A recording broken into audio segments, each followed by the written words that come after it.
إن الحمد لله نحمده ونستعينه ونستغفره ونؤمن به ونتوكل عليه ونعوذ بالله من شرور أنفسنا ومن سيئات أعمالنا من يهده الله فلا مضل له ومن يضلله فلا هادي له وأشهد أن لا إله إلا الله وحده لا شريك له وأشهد أن محمدًا عبده ورسوله أما بعد فقد قال الله تعالى في كلامه المجيد وفرقانه الحميد أعوذ بالله من الشيطان الرجيم بسم الله الرحمن الرحيم يوم لا ينفع مال ولا بنون إلا من أتى الله بقلب سليم صدق الله العظيم إن الله وملائكته يصلون على النبي يا أيها الذين آمنوا صلوا عليه وسلموا تسليما اللهم صل على سيدنا مولانا محمد وعلى آل سيدنا مولانا محمد الحمد لله সম্মানিত জুমা জামাতের মুসল্লিবৃন্দ, সর্বাগ্রে সেই মহান আল্লাহ সুবহানাহু ওয়া তাআলার লাখো কোটি শুকর ও সুজুদ আদায় করছি যে মহান আল্লাহ সুবহানাহু ওয়া তাআলা আমাদেরকে তার ইবাদত করার জন্য, তার দাসত্ব করার জন্য, তার বিধিবিধান পালন করার জন্য, পবিত্র জুমার সালাত আদায় করার জন্য বাড়িয়ারটেক জামে মসজিদে যথাসময়ে এসে উপস্থিত হওয়ার তৌফিক দান করেছেন। কিছু কথা বলার ও শোনার তৌফিক দান করেছেন, সেজন্য আমরা খুশি হয়ে কালিমাতুশ শুকর আদায় করি, বলি আলহামদুলিল্লাহ। সালাতু সালাম পেশ করছি আখিরে নবী রাহমাতুল আলামিন সৈয়দুল মুরসালিন শফিউল মুযনিবিন নবিয়ুনা সৈয়দুনা মুহাম্মদ মুস্তাফা সাল্লাল্লাহু আলাইহি ওয়াসাল্লামের প্রতি। পৃথিবীর বয়স কত, এই প্রশ্নটা যদি করা হয় এর সঠিক উত্তর আমরা কেউ দিতে পারবো না। বিজ্ঞানীগণ বিভিন্ন ধারণার বশবর্তী হয়ে বলে থাকেন পৃথিবীর বয়স, এক এক বিজ্ঞানী এক এক রকম বলে থাকেন। এগুলো ধারণা, কিন্তু পৃথিবীর বয়স কত সেটা একমাত্র একজন জানেন, তিনি কে? আল্লাহ। অদৃশ্যের খবর একমাত্র আল্লাহ তাআলাই জানেন, ইলমে গায়েবের খবর একমাত্র আল্লাহই জানেন। قل لا يعلم من في السماوات والأرض الغيب إلا الله وعنده مفاتيح الغيب لا يعلمها إلا الله। কোরআনের বিভিন্ন জায়গায় আল্লাহ সুবহানাহু ওয়া তাআলা বলেছেন ইলমে গায়েবের খবর কেবলমাত্র আল্লাহই জানেন। তবে আল্লাহ তাআলা তার নবীদের প্রতি মহব্বত করে ভালোবেসে যতটুকু আগাম বার্তা, আগাম ভবিষ্যৎবাণী জানিয়েছেন, নবী রাসূলগণ ঠিক ততটুকুই জানেন, এটাও সত্য। তবে আল্লাহ তাআলা যেরকম করে জানেন সেরকম করে আর কেউ জানেন না। লাইসা কামিসলিহি শাই, আল্লাহর সাথে অন্য কারোর তুলনা হতে পারে না। ওয়ালাম ইয়াকুল্লাহু কুফুয়ান আহাদ, আল্লাহর সাথে কোনো কিছুর তুলনা হতে পারে না। তবে আমরা কোরআন হাদিস থেকে এতটুকু জেনেছি, পৃথিবীর প্রথম মহামানব হযরত আদম আলাইহিস সালাম, প্রথম নবী হযরত আদম আলাইহিস সালাম, এবং শেষ নবী আখিরি নবী রহমাতুল্লিল আলামিন সৈয়দুল মুরসালিন নবিয়ুনা সৈয়দুনা মুহাম্মদ মুস্তাফা সাল্লাল্লাহু আলাইহি ওয়াসাল্লাম, আমাদের নবীর পরে আর কোন নবী আসবে না। মা কানা মুহাম্মাদুন আবা আহাদিম মির রিজালিকুম ওয়ালাকিন রাসূলুল্লাহি ওয়া খাতামান নাবিয়্যিন। আল্লাহ তাআলা বলছেন ওয়া খাতামান নাবিয়্যিন, আমাদের নবীর ব্যাপারে বলছেন তিনি হচ্ছেন খাতামান নাবিয়্যিন, শেষ নবী। আমরা বলি না খতম করে দেব, খতম মানে শেষ করে দেওয়া, শেষ। শেষ শব্দের আরবি হচ্ছে খতম।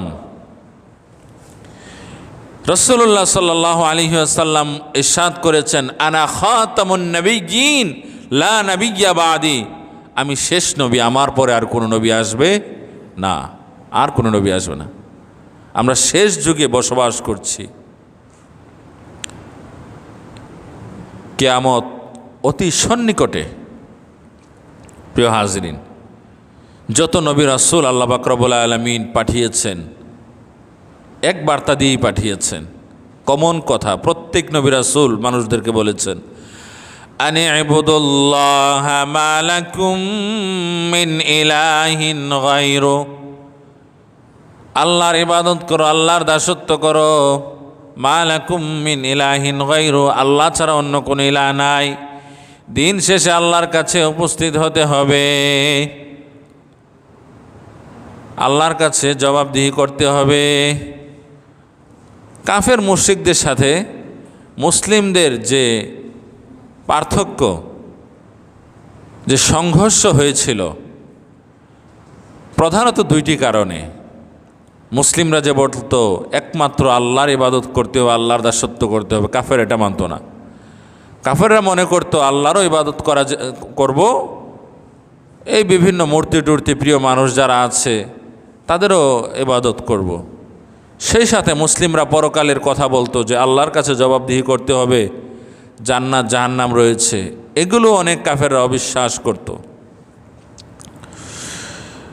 প্রিয় হাজিরিন, কোরআন এবং হাদিসের মধ্যে আছে নবী রাসূল প্রেরণের উদ্দেশ্য কি। সূরা আম্বিয়ার 25 নম্বর আয়াত, কোরআনের 21 নম্বর সূরার 25 নম্বর আয়াত, এখানে আল্লাহ সুবহানাহু ওয়া তাআলা বলেছেন ওয়া মা আরসালনা মিন ক্বাবলিকা মির রাসূল ইল্লা নূহি ইলাইহি ওয়া মা আরসালনা মিন ক্বাবলিকা মির রাসূল, হে আমার রাসূল, হে আমার নবী, হে আমার বন্ধু, হে আমার হাবিব, আপনি একমাত্র রাসূল নন, আপনার পূর্বে আমি অনেক রাসূল প্রেরণ করেছি। তার সংখ্যা কত? কত সংখ্যক নবী রাসূল আল্লাহ তাআলা প্রেরণ করেছেন? কোরআনে কোথাও নাই, বিশুদ্ধ হাদিসেও নাই, কিছু দুর্বল হাদিসে আছে 1,24,000 পয়গম্বর আল্লাহ তাআলা পাঠিয়েছেন, নবী রাসূলগণ পাঠিয়েছেন, কোথাও 2,24,000 কথা বলা আছে।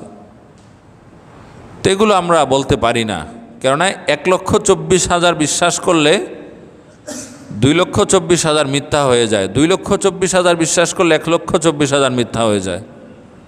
তো এত সেন্সিটিভ একটা বিষয়, কেন আমরা এই ধরনের বিশ্বাস করব যেটার অথেন্টিক কোনো সোর্স নেই, কোথাও বলা নাই? আমরা বলবো অসংখ্য গণিত নবী রাসূল আল্লাহ তাআলা পাঠিয়েছেন, তার সংখ্যা কেউ জানে না। কোরআনে আল্লাহ সুবহানাহু ওয়া তাআলা বলেছেন ওয়া রাসূলান ক্বাদ কাসাসনাহুম আলাইকা মিন ক্বাবলু ওয়া রাসূলান লাম নাকসুসহুম আলাইক, হে রাসূল, আপনাকে আমি অনেক রাসূলের ঘটনা, কসস তথা কিচ্ছা কাহিনী, নবীদের ঘটনা আপনার নিকট বর্ণনা করেছি। ওয়া রাসূলান লাম নাকসুসহুম আলাইক, আবার অসংখ্য গণিত নবী রাসূলদের কথা আমি আপনাকে বলিই নাই, আপনি জানেনই না। তার মানে কোরআনের এই আয়াত থেকে আমরা বুঝলাম স্বয়ং আমাদের রসুলকে আল্লাহ তাআলা সব নবী রাসূলের কথা বলেন নাই। কোরআনেও সব নবী রাসূলের কথা বলা নাই, মাত্র 25 জন নবী রাসূলের নাম উল্লেখ আছে, ঘটনা বলা আছে। তবে এমনিতে বলা আছে অসংখ্য অগণিত নবী রাসূল আল্লাহ তাআলা পাঠিয়েছেন। ওয়াইম মিন উম্মাতিন ইল্লা খালা ফিহা নাযীর, প্রত্যেক উম্মতের নিকট, প্রত্যেক উম্মতের কাছে আল্লাহ পাক রব্বুল আলামিন নাজির তথা সতর্ককারী পাঠিয়েছেন, নবী রাসূল পাঠিয়েছেন। সূরা বনী ইসরাঈলের মধ্যে আছে ওমা কুন্না মুআযিবিনা হাত্তা নাবআসা রাসূলা, এমন কোন জনপদকে আল্লাহ পাক রব্বুল আলামিন শাস্তি দিবেন না যেই জনপদের নিকট আল্লাহ তাআলা নবী রাসূল প্রেরণ করেন নাই, বার্তাবাহক পাঠান নাই, আল্লাহর বিধান নাজিল হয় নাই, মানুষ আল্লাহকে চিনতে পারে নাই, কেউ তাদের কাছে আল্লাহর কথা বলে নাই। এরকম যদি কোনো জনপদ থেকে থাকে, জনপদের মানুষ এরকম থেকে থাকে, আল্লাহ তাআলা বলছেন ওমা কুন্না মুআযিবিন, তাদেরকে আমি শাস্তি দেব না।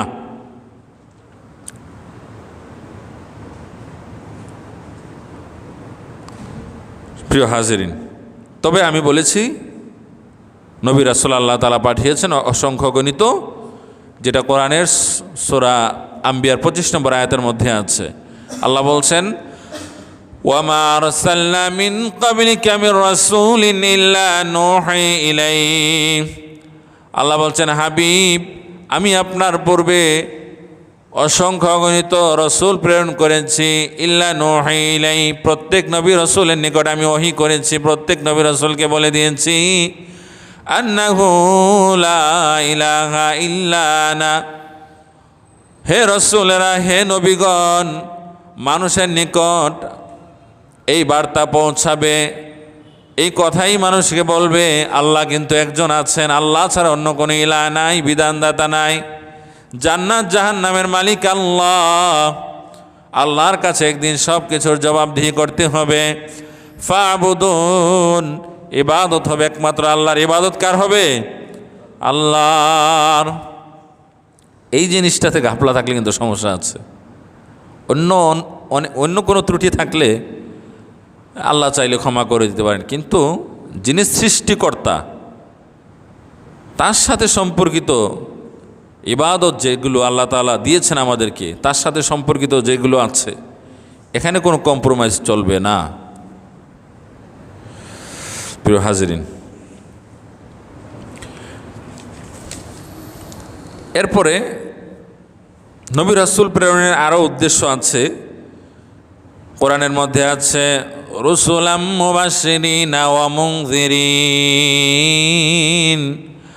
আল্লাহ বলছেন রসুল আমি এজন্য পৃথিবীতে পাঠিয়েছি মুবাশশিরিন ও মুনযিরিন, তারা জান্নাতের সুসংবাদ দান করবে, জান্নাতের সুসংবাদ মানুষকে পৌঁছাবে, মানুষের নিকট জান্নাতের সুসংবাদ দিবে, ওয়া মুনযিরিন, জাহান্নাম থেকে সতর্ক করবে, মানুষকে বলবে ওহে পৃথিবীর মানুষেরা, আল্লাহ কিন্তু একজন আছেন, জান্নাত জাহান্নাম কিন্তু সত্য, আল্লাহর দেখানো পথে চললে জান্নাতে যেতে পারবা, শয়তানের দেখানো পথে চললে জাহান্নামে কিন্তু যেতে হবে। এই সতর্কবার্তা দেওয়ার জন্য এটাকে অফ করে রাখছিলেন? হ্যাঁ, এটা অফ করেন কি লিখে দেন তো, অফ করে রাখছে মনে আর কি। আল্লাহ বলছেন রুসুলাম মুবাশশিরিনা ওয়া মুনযিরিনা লিআল্লা ইয়াকুনা লিন-নাসি আলাল্লাহি হুজ্জাতুম বা'দার রুসুল, রসুলগণকে আল্লাহ পাক রব্বুল আলামিন জান্নাতের সুসংবাদদাতা ও জাহান্নামের ব্যাপারে সতর্ককারী হিসেবে পাঠাইয়েছেন, যাতে রসুলের পরে মানুষের কাছে আল্লাহর বিরুদ্ধে কোনো অজুহাত না থাকে, মানুষ কোনো অজুহাত দাঁড় করাতে না পারে। আল্লাহ আপনি যে জাহান্নামে দিলেন, কেন দিলেন? কেউ তো আপনার কথা বলে নাই, আপনি একজন আছেন এই কথা কেউ বলে নাই, এই কথা যেন মানুষ বলতে না পারে, এই জন্য আল্লাহ পাক রব্বুল আলামিন যুগে যুগে নবী রাসূল পাঠিয়েছেন। নবী রাসূলদের অবর্তমানে ওয়ারাসাতুল আম্বিয়া তথা হক্কানি আলেম উলামায়ে কেরাম নবী রাসূলদের কথাগুলো, আল্লাহর কথাগুলো মানুষের নিকট পৌঁছিয়ে থাকে। এরপরে আরেকটা হাদিস থেকে আমরা জানবো নবী রাসূলকে কেন প্রেরণ করেছেন, বিশেষ করে আমাদের নবীকে আল্লাহ পাক রব্বুল আলামিন কী জন্য প্রেরণ করেছেন। স্বয়ং আমাদের নবী বলেছেন আল্লাহ পাক রব্বুল আলামিন আমাকে পথ প্রদর্শক ও রহমত হিসেবে পাঠিয়েছেন। কোরআনে তো আছে ওমা আরসালনাকা ইল্লা রাহমাতাল লিল আলামিন। আল্লাহ তাআলা আমাদের হাবিবকে, আমাদের রাসূলকে, আমাদের নবীকে গোটা বিশ্ব জাহানের জন্য রহমত হিসেবে পাঠিয়েছেন। তো এখানে হাদিসে রাসূলুল্লাহ সাল্লাল্লাহু আলাইহি ওয়াসাল্লাম বলছেন আল্লাহ পাক রব্বুল আলামিন আমাকে পথ প্রদর্শক ও রহমত হিসেবে পাঠিয়েছেন, যাতে আমি বাদ্যযন্ত্র, মূর্তি পূজা ও জাহিলিয়াত ভেঙ্গে দেই। যত প্রকার কুসংস্কার আছে, জাহিলিয়াত আছে, অন্ধকার আছে, বর্বরতা আছে, মূর্তি পূজা আছে, বাদ্যযন্ত্র আছে, এগুলো যেন আমি মিটিয়ে দেই, সেজন্য আল্লাহ পাক রব্বুল আলামিন আমাকে নবী হিসেবে পাঠিয়েছেন। বলে সুবহানাল্লাহ। এই সরকার নাকি আবার প্রত্যেক স্কুলে গানের মাস্টার দেওয়ার প্ল্যান করছে, যেখানে মুসলিমদের দাবি দেওয়া হচ্ছে প্রত্যেক স্কুলে যেন ধর্মীয় শিক্ষক নিয়োগ দেওয়া হয়। অধিকাংশ সব মুসলিমদের দাবি, বাংলাদেশের কমপক্ষে 85% মানুষের দাবি হচ্ছে প্রত্যেক প্রাইমারি এবং হাই স্কুলে ধর্মীয় শিক্ষক নিয়োগ দিতে হবে, যাতে করে আমাদের সন্তানেরা ধর্ম শিক্ষা অর্জন করতে পারে, নৈতিকতা শিক্ষা অর্জন করতে পারে, যাতে তারা বড় হলে নাস্তিক না হয়ে যায়। পরকালে শিক্ষা যেন তারা অর্জন করতে পারে জাগতিক শিক্ষার সাথে। এই দাবি হচ্ছে মুসলিমদের। এই দাবিকে উপেক্ষা করে, এই দাবিকে কোনো প্রকার ভ্রুক্ষেপ না করে প্রত্যেক স্কুলে গানের শিক্ষক, বাদ্যযন্ত্রের শিক্ষক নিয়োগ দেওয়ার পায়তারা করছে। কিন্তু আমরা এটা মনে করি এটা কোনোভাবেই তারা কার্যকর করতে পারবে না ইনশাআল্লাহ, যদি আমরা সচেতন থাকি।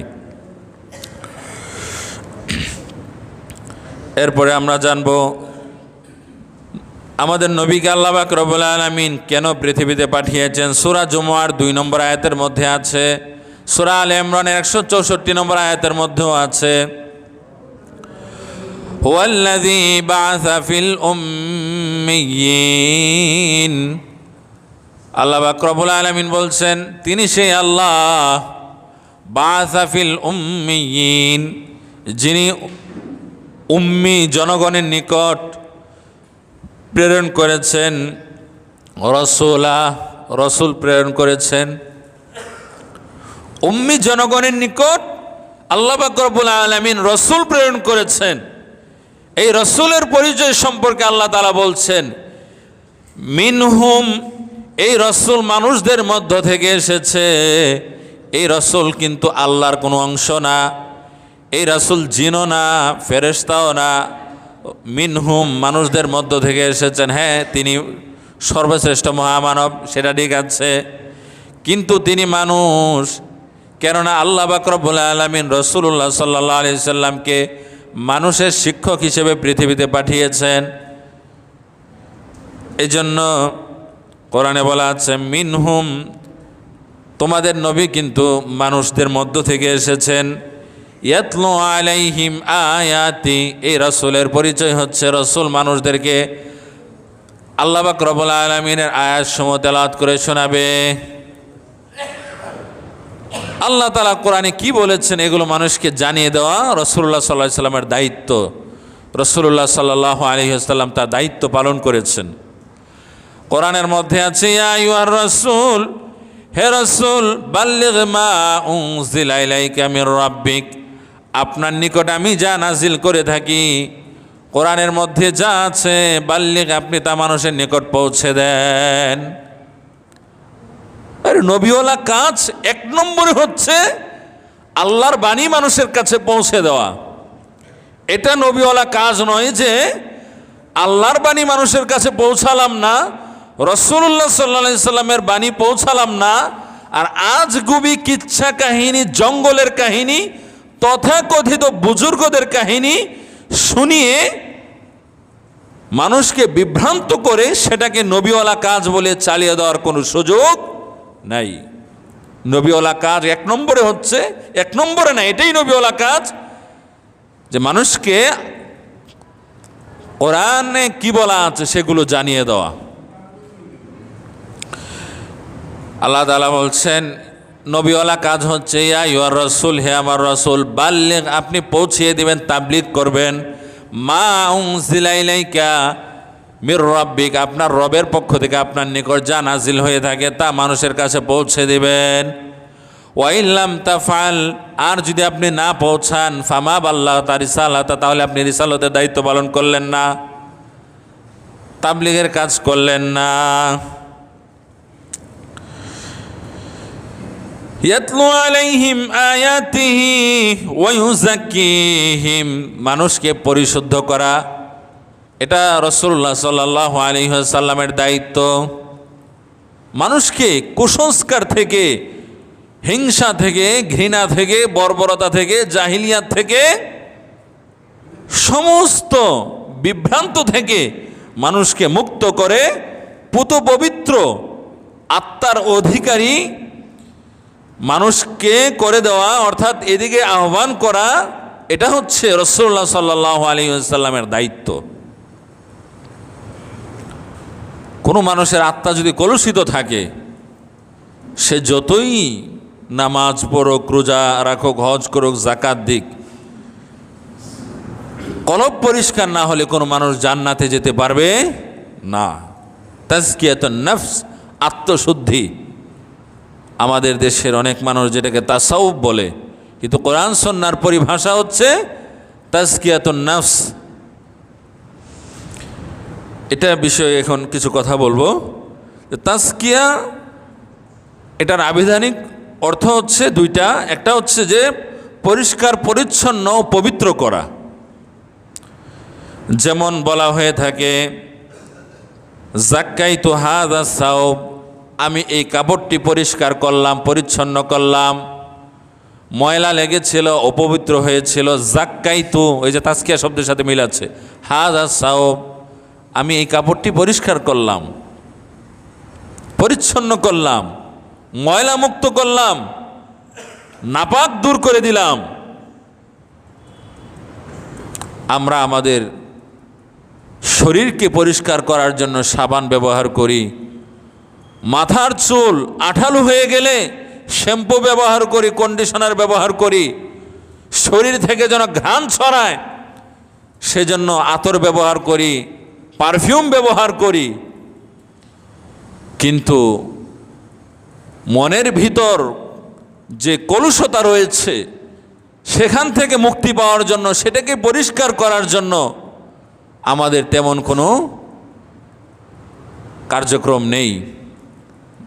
ভিতরটা যে একদম যাত্রাবাড়ির ময়লার ভাগার হয়ে আছে, উপরে ফিটফাট আর ভিতরটা একদম ধ্বংস হয়ে আছে, অপরিচ্ছন্ন হয়ে আছে, নোংরা হয়ে আছে, যাত্রাবাড়ির ময়লার ভাগার হয়ে আছে, সেদিকে ভ্রুক্ষেপ নেই। কিন্তু বাহ্যত শরীর, পোশাক, পরিচ্ছদ যতই আমরা পরিষ্কার করি না কেন, ভিতরে যদি নোংরা থাকে, কলুষতা থাকে, দুর্গন্ধ থাকে, মুক্তি পাওয়া সম্ভব নয়। আরেকটি অর্থ হচ্ছে বৃদ্ধি পাওয়া। তাজকিয়া শব্দের আরেকটি হচ্ছে বৃদ্ধি পাওয়া, যেমন বলা হয়ে থাকে জাকাল মাল ইয়াজকু, সম্পদ বৃদ্ধি পেয়েছে। ইসলামের যে একটি রুকন, গুরুত্বপূর্ণ রুকন, সম্পদশালীদের উপর যেটা আবশ্যক, অর্থাৎ জাকাত দেওয়া। জাকাত ইসলামের একটি রুকন, 5টি রুকনের একটি। এই জাকাতকে জাকাত এজন্য বলা হয় যে তাজকিয়া শব্দের আবিধানিক যে দুইটা অর্থ, এই অর্থের দুইটা অর্থকে কেন্দ্র করে জাকাতকে জাকাত বলা হয়। কেননা জাকাত দেওয়ার মাধ্যমে জাকাত দাতার অবশিষ্ট যে সম্পদ, সেই সম্পদের মধ্যে আল্লাহ পাক রব্বুল আলামিন বারাকা যেরকম দান করেন, সেই সম্পদকে আল্লাহ তাআলা যেরকম বৃদ্ধি করে দেন, অবশিষ্ট সম্পদকে আল্লাহ তাআলা পুত পবিত্র পরিষ্কার করে দেন। সুবহানাল্লাহ। ব্যক্তি যাকাত দেওয়ার মাধ্যমে তার মধ্যে ভালো লাগা কাজ করে, যে আল্লাহর একটা বিধান পালন করলাম, আল্লাহর বিধান পালনের মধ্যে আনন্দ রয়েছে। আনন্দ যদি না থাকতো, এই যে অনেক মানুষ এতিম মিসকিনদেরকে শত শত গরু জবাই করে খাওয়াচ্ছে, এই যে মানুষ খাবার দাবার আয়োজন করে এতিমখানায় দেয়, আত্মীয় স্বজনকে খাওয়ায়, এই আয়োজন মানুষ জীবনেও করতো না। কার এত টাকা পড়ছে টাকা পয়সা খরচ করে মানুষকে খাওয়ানো? সে দেখেছে এগুলো করে সে আনন্দ পায়, তার মধ্যে ভালো লাগা কাজ করে, সামনে এগিয়ে যাওয়ার প্রেরণা কাজ করে, মনের মধ্যে প্রফুল্লতা কাজ করে, এই জন্য মানুষ এগুলো করে। প্রিয় হাজিরিন, আর তাজকিয়ার পারিভাষিক সংজ্ঞা যদি আমি বলি আমার মতো করে, যেভাবে বুঝলাম কোরআন হাদিস থেকে, ব্যক্তির অন্তর শিরিক, কুফর, বেদাত, নেফাক, কপটতা থেকে পরিচ্ছন্ন হয়ে কলবকে শতভাগ পরিষ্কার করে লিরদাইল্লাহ, সঠিকভাবে আল্লাহর ইবাদত করবে, আল্লাহর দেখানো পথে চলবে। পবিত্র কোরআনের সূরা শামসের 9 এবং 10 নম্বর আয়াতের মধ্যে আল্লাহ তাআলা বলেছেন, কদ আফলাহা মান যাক্কাহা। কোরআনের 11টা কসম খেয়ে সূরা শামসের মধ্যে আল্লাহ পাক রব্বুল আলামিন 11টা কসম খেয়ে যেই কথাটা বলেছেন সেটা হচ্ছে কদ আফলাহা মান যাক্কাহা। যে ব্যক্তি নিজেকে পরিশুদ্ধ করলো, পবিত্র করলো, নিষ্কলুষ আত্মার অধিকারী হলো, মন থেকে অপবিত্রতা দূর করলো, নোংরা দূর করলো, কদ আফলাহা, সে সফল, সে জান্নাতি। বলি সুবহানাল্লাহ। তার কোনো ধ্বংস নেই। ওয়াকাদ খাবা মান দাসাহা। আল্লাহ বলছেন এর বিপরীতে, যে নিজেকে কলুষতা মুক্ত করতে পারলো না, হিংসা বিদ্বেষ ঘৃণা দূর করতে পারলো না, নিজের পোশাক পরিচ্ছদ পরিষ্কার করলো, শরীর পরিষ্কার করলো, বাহ্যত যত পরিষ্কার যেগুলো করা দরকার সেগুলো ঠিকই করলো, মাথার চুলের আঠালো ভাব দূর করার জন্য শ্যাম্পু ব্যবহার করলো, কিন্তু অন্তরটা যে যাত্রাবাড়ির ময়লার ভাগার হয়ে আছে সেদিকে খেয়াল করলো না, ওয়াকাদ খাবা মান দাসাহা, সে ব্যক্তি জাহান্নামী, সে ধ্বংসপ্রাপ্ত। বলি নাউজুবিল্লাহ। আল্লাহ পাক রব্বুল আলামিন কোনো একটা মেসেজ তার বান্দাদেরকে দেওয়ার জন্য কোনো প্রকার শপথ না করে বলাই যথেষ্ট। এমনিতে বললেও হয়, কারণ আল্লাহর বাণী। তারপরেও যদি কোনো কথাকে গুরুত্বারোপ করে আল্লাহ তাআলা বলতে চান, একবার কসম করে সেটা বললেও হয়। আমরা বুঝতে পারি যে সচরাচর এরকম কসম করা কোথাও নাই, কিছু কিছু জায়গায় আছে। তাহলে অবশ্যই এই কথাটা, এই বার্তাটা অনেক গুরুত্বপূর্ণ, এটা আমরা বুঝে নিই। এরকম অনেক জায়গায় আছে আল্লাহ তাআলা একবার কসম করে তারপরে বিভিন্ন গুরুত্বপূর্ণ মেসেজ আমাদেরকে দিয়েছেন, তার বান্দাদেরকে দিয়েছেন। কিন্তু আত্মা পরিশুদ্ধের যে ব্যাপারটা যেখানে কোরআনে আছে, যে ব্যক্তি নিজের আত্মাকে পরিশুদ্ধ করলো সে জান্নাতি, সে সফল, সেই কথাটা বলার আগে 11 বার কসম করেছেন। তার মানে আল্লাহ তাআলা বুঝিয়েছেন, বাহ্যত যতই পরিষ্কার পরিচ্ছন্ন থাকো না কেন, আত্মা যদি পরিষ্কার পরিচ্ছন্ন না হয়, কলব যদি পরিষ্কার পরিচ্ছন্ন না হয়, লাভ হবে না। হাদিসের মধ্যে এসেছে, আল্লাহর কোনো বান্দা যখন কোনো অপরাধ করে তখন তার কলবের মধ্যে একটা কালো দাগ পড়ে যায়। এই দাগ আবার দেখা যাবে না। কলব ফেরে দেখার চেষ্টা করলে এই দাগ দেখা যাবে না। এটা হচ্ছে একটা আধ্যাত্মিকতার বিষয়। একটা অপরাধ করলে একটা কালো দাগ পড়ে যায়, আরেকটা করলে আরেকটা পড়ে। ব্যক্তি যদি এভাবে অপরাধ করতেই থাকে, এক সময় পুরো কলব অপরিচ্ছন্ন নোংরা হয়ে ব্যক্তি শতভাগ শয়তানের অনুসারী হয়ে জাহান্নামের পথের দিকে অগ্রসর হতে থাকে। বলি নাউজুবিল্লাহ। তবে এর বিপরীতে ব্যক্তি যদি তওবা করে ভালো কাজ করে, ভালো কাজ করবে, কালো দাগ চলে যেতে লাগবে, চলে যাবে। একটা ভালো কাজ করবে, একটা কালো দাগ চলে যাবে।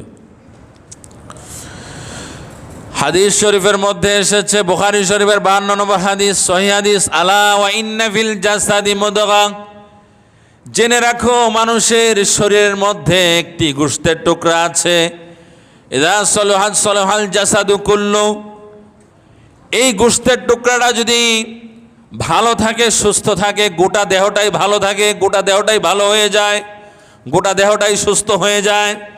ওয়া ইযা ফাসাদাত ফাসাদাল জাসাদু কুল্লু, আর এই গোশতের টুকরাটা যদি ফাসাদাত তথা ধ্বংস হয়ে যায়, নোংরা হয়ে যায়, অপরিষ্কার হয়ে যায়, তাহলে গোটা দেহটাই ধ্বংস হয়ে যায়, নষ্ট হয়ে যায়। রাসূলুল্লাহ সাল্লাল্লাহু আলাইহি সাল্লাম বলছেন, আলা ওয়াহিয়াল কলব, সেই গোশতের টুকরাটা হচ্ছে, সেই গুরুত্বপূর্ণ অংশটা হচ্ছে, অঙ্গটা হচ্ছে কলব। অর্থাৎ কলব যদি কারো খারাপ থাকে, হৃদয় যদি কারো খারাপ থাকে, হার্ট যদি কারো খারাপ থাকে, হার্ট খারাপ মানে ওই চিকিৎসা, ওই মানে ডাক্তাররা খারাপ বলল সেই খারাপের কথা না। বিভিন্ন কারণে হার্টের মধ্যে বিভিন্ন সমস্যা হতেই পারে, সেই সমস্যা আর ইসলামিক দৃষ্টিকোণ থেকে সমস্যা এক সমস্যা না।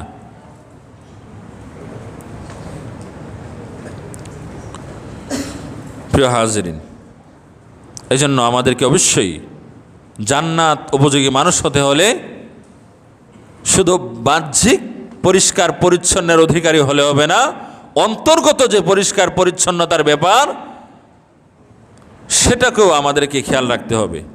মানুষ এবং আল্লাহ পাক রব্বুল আলামিন এর অন্যান্য যত সৃষ্টি আছে তার মধ্যে যে পার্থক্য সেটা কি? কেন মানুষ কেন আশরাফুল মাখলুকাত হলো?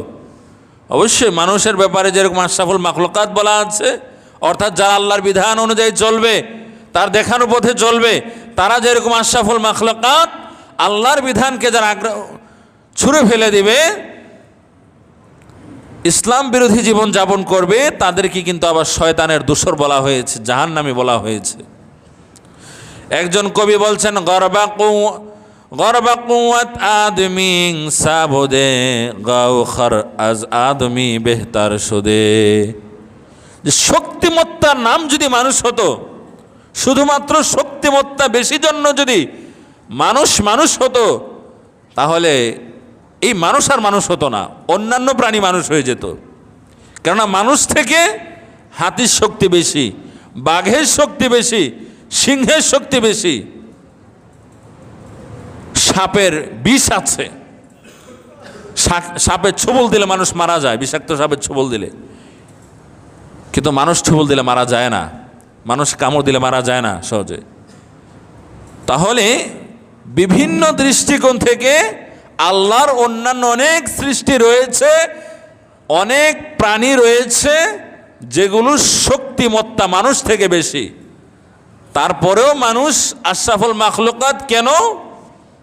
তাদেরকে আল্লাহ তাআলা সত্য মিথ্যা বোঝার মতো একটা মন দিয়েছেন, একটা কলব দিয়েছেন। হ্যাঁ, এখন মানুষ যদি এটাকে ব্যবহার না করে, সত্য মিথ্যা পার্থক্য নির্ণয় করার মতো জ্ঞান আল্লাহ তাআলা মানুষকে দিয়েছেন, কলব দিয়েছেন, সেটাকে ব্যবহার যদি মানুষ না করে, ওই পশুর মতো আচরণ যদি করে, তাহলে পশু তো আর জাহান্নামে যাবে না, মানুষ যাবে। কেননা পশুকে আল্লাহ তাআলা কোনটা ভালো কোনটা মন্দ সেটা বোঝার মতো কোনো ক্ষমতা আল্লাহ তাআলা দেন নাই। আমি আপনি যদি অন্য কোনো মানুষের ক্ষেত থেকে টমেটো চুরি করি, শশা চুরি করি, ঝিঙ্গা চুরি করি, এই জন্য আল্লাহর কাছে জবাবদিহি করতে হবে। ধান নিয়ে চলে আসি চুরি করি, ভুট্টা নিয়ে চলে আসি,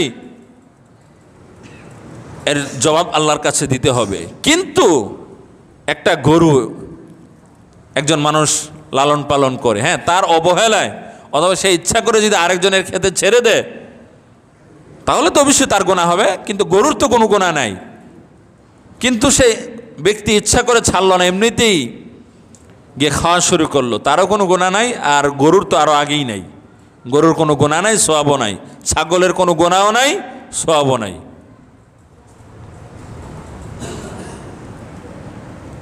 তাহলে মানুষ কেন শ্রেষ্ঠ হলো? কলবের কারণে। মানুষ তখনই শ্রেষ্ঠ যখন সে তার কলবকে, তার হার্টকে, তার হৃদয়কে সে কাজে লাগিয়ে সঠিক পথে চলবে।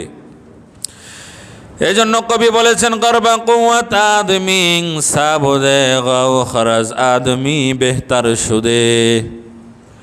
শক্তির নাম মানুষ না, শুধুমাত্র শক্তি থাকলেই মানুষ হয় না। শক্তি থাকলেই যদি মানুষ হয়ে যেত তাহলে বাঘ মানুষ হয়ে যেত, সিংহ মানুষ হয়ে যেত, হাতি মানুষ হয়ে যেত। আরও অনেক সৃষ্টি রয়েছে, সমুদ্রের মধ্যে অনেক বড় বড় মাছ রয়েছে, সেগুলো মানুষ হয়ে যেত।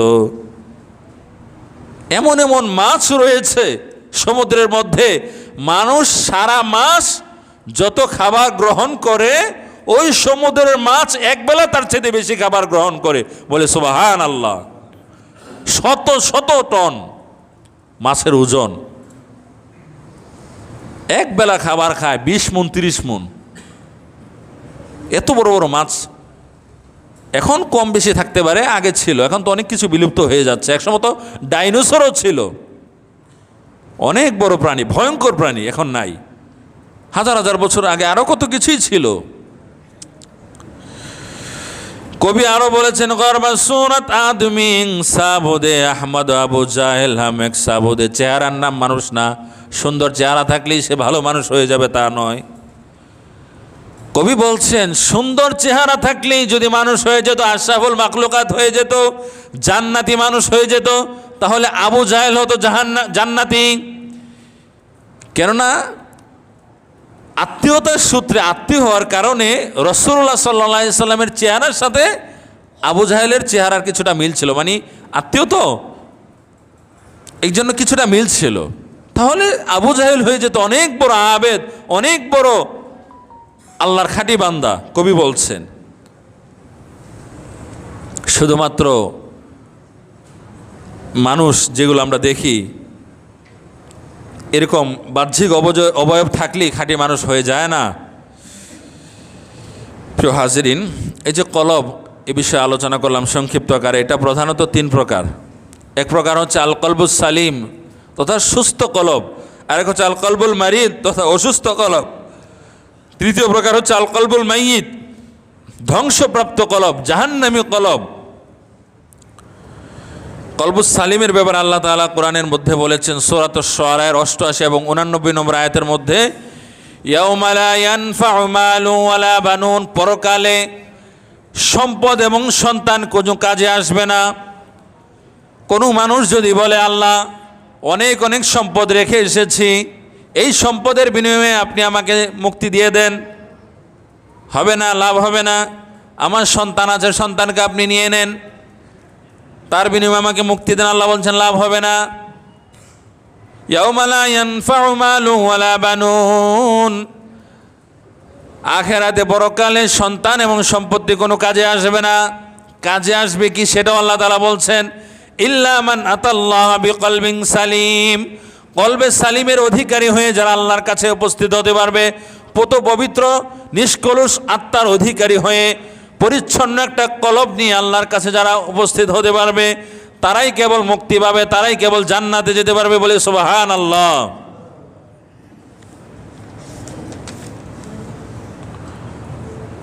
অতএব যে কথাটা কিছুক্ষণ আগে বলেছিলাম, কলব পরিষ্কারের দিকে আমাদেরকে অবশ্যই খেয়াল রাখতে হবে। বাহ্যিক পোশাক আশাকের পরিবর্তন হলেও ভিতরে যদি পরিবর্তন না হয় তাহলে কোনোভাবেই মুক্তি পাওয়া সম্ভব নয়। অসুস্থ কলবের উদাহরণ আল্লাহ তাআলা দিয়েছেন, ফি কুলুবিহিম মারাদুন ফাযাদাহুমুল্লাহু মারাদা। যে এক প্রকার মানুষ আছে, ফি কুলুবিহিম মারাদ, তাদের অন্তরের মধ্যে রয়েছে ব্যাধি, কলবটা কলুষিত হয়ে গিয়েছে, তারা গুনাহ করে কলবটা কালো হয়ে যায়।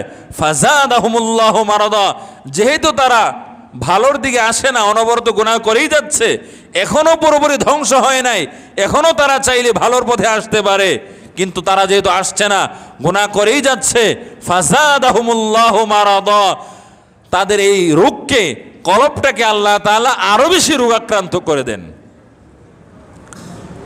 এই প্রকারের মানুষেরা, তারা এরকম যে তারা ওয়াজও শোনে, নামাজও পড়ে, গান বাজনাতেও যায়, সব কিছুতে থাকে, ভালো কাজেও থাকে, নামাজ পড়লেও ভালো লাগে, আবার সিনেমা দেখলেও ভালো লাগে, দুদুল্যমনার মধ্যে থাকে।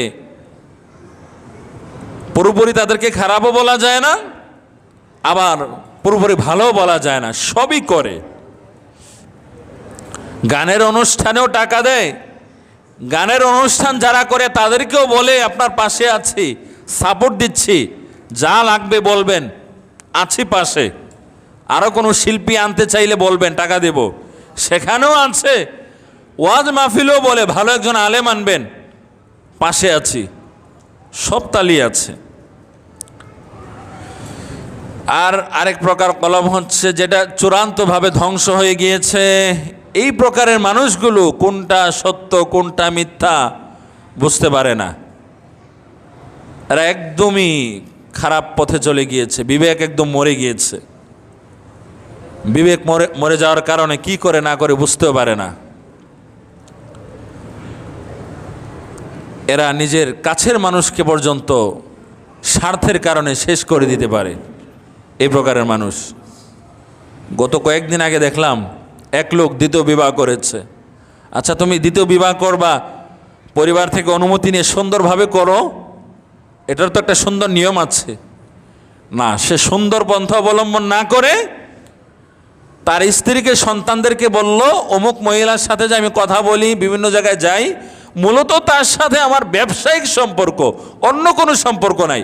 ব্যবসা করতে হলে সম্পর্ক রাখতে হয়, তাই জন্য রাখি। তারাও সরল মনে সেটাকে বিশ্বাস করে নিয়েছিল। কয়েকদিন পরে দেখা গেল এই মহিলাকে নিয়ে ঘরে এসে পরিচয় দিল, সে আমার দ্বিতীয় স্ত্রী, তাকে বিবাহ করেছি। এখন এই বিষয়টা বোঝার জন্য প্রথম স্ত্রী যখন গেল, যে কিছুই তো জানলাম না শুনলাম না, হুটহাট করে একজন মহিলাকে ধরে এনে বলছো এটা আমার দ্বিতীয় স্ত্রী, তাকে মেনে নিতে হবে, এই সেই।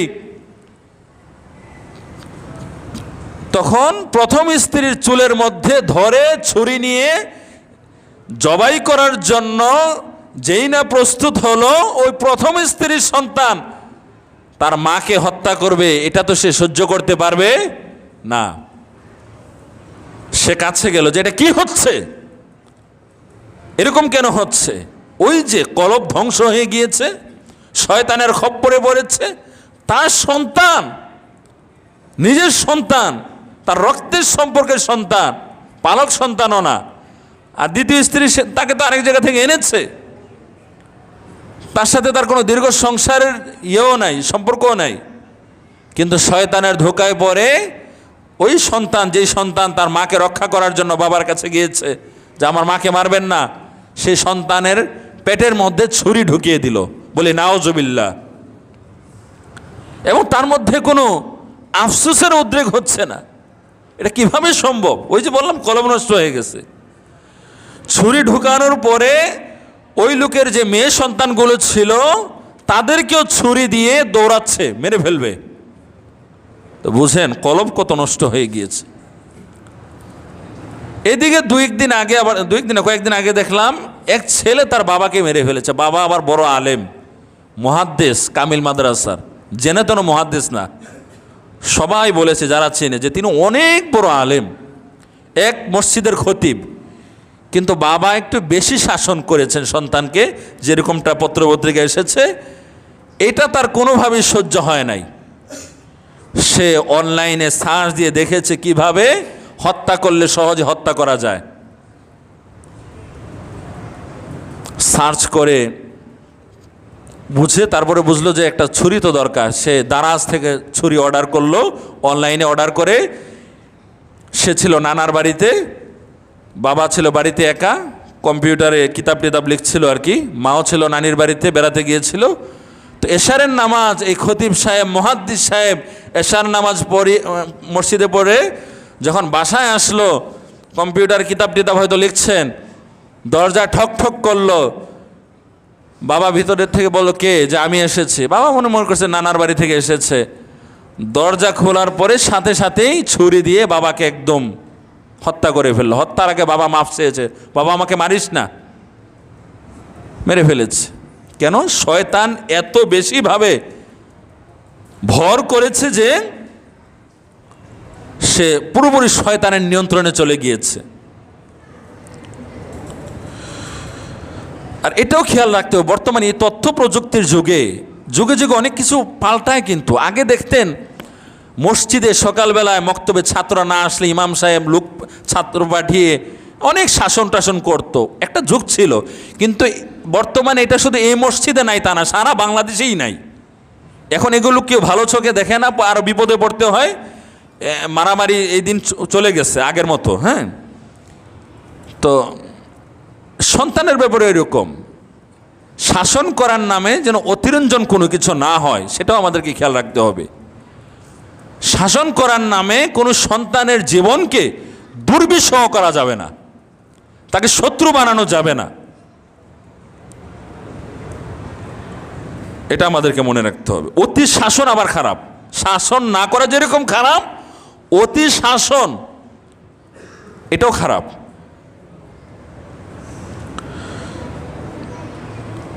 আল্লাহ তাআলা আমাদেরকে শয়তানের যাবতীয় কুমন্ত্রণা থেকে হেফাজত করুন, আমরা বলি আল্লাহুম্মা আমিন। শয়তানের ধোঁকায় পড়ে মানুষ কত কিছু করছে, কত অপরাধ করছে। তাদেরকে পরিপূর্ণভাবে শয়তান নিয়ন্ত্রণ করার কারণে তারা কোনটা ভালো, কোনটা মন্দ, কোনটা করতে হবে, কোনটা ছাড়তে হবে সেটা বুঝতে পারে না। একসময় ঠিকই আফসোস করে যখন বুঝতে পারে, কিন্তু লাভ হয় না। আল্লাহ তাআলা আমাদেরকে বোঝার তৌফিক দান করুন। আল্লাহুম্মা আমিন ওয়া আখিরু দাওয়ানা আলহামদুলিল্লাহি রাব্বিল আলামিন। আসসালামু আলাইকুম ওয়া রাহমাতুল্লাহি ওয়া বারাকাতুহু।